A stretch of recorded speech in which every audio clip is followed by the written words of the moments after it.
Well, the thing that I would concentrate on with salaries and benefits is you have to make them fit within the total school budget. I think our teachers are worth a lot more than they get paid, and I don't even know what they get paid right now. The job that they do with our kids, dealing with parents on a regular basis, and having to deal with DESE, the stuff that comes down from the state, the federal government, they put up with a lot, and it's an emotional battle as a teacher. It's not a physical job. You don't do a lot of lifting and running and things like that, but when you get done at the end of the day, you're just emotionally spent as an educator. And so I think that we need to get input from teachers and community on ways to try to enhance our salaries and benefits. There is no way that this school district can pay what teachers are worth. I know that. And what I'd like to do budget-wise is be able to look for ways to try to help teachers out. One thing is, DESE has brought down a mandate from on the school year. It used to be you had to go 1,044 hours and 174 days.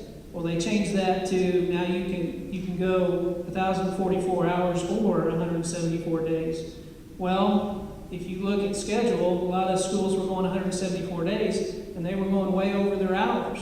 So why not cut back on the number of days? And I'm not saying drastically, but just cut them back a little bit, and that would give teachers a few more days in their contract that every day would be worth more. And that's one way that you can enhance their salary and benefits. Thank you.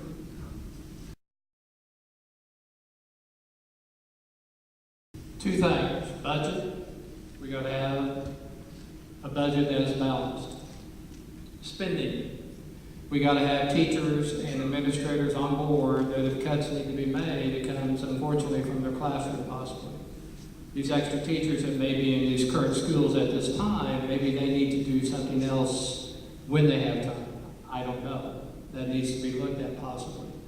And the funding formula is a key. Formulas are being changed almost on a yearly basis, and right now it's up in the air what the state of Missouri is going to do on the funding formula. So when those numbers come in, obviously that's enhanced toward the budget, which makes a big difference. Thank you.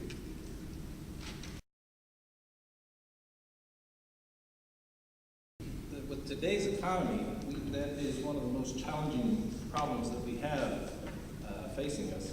And I think that if reading through the budget, got a copy of it, reading it, not knowing everything about it, not being privy to all the information, you really need to go through fine-tooth comb that budget and find where we can, like you said, these teachers are worth more than paid, and try to find where we can work on the wages that way, and then benefits, explore every avenue of that to see if we're spending our money wisely, where we can afford better benefits, because I know insurance isn't cheap. So, thank you.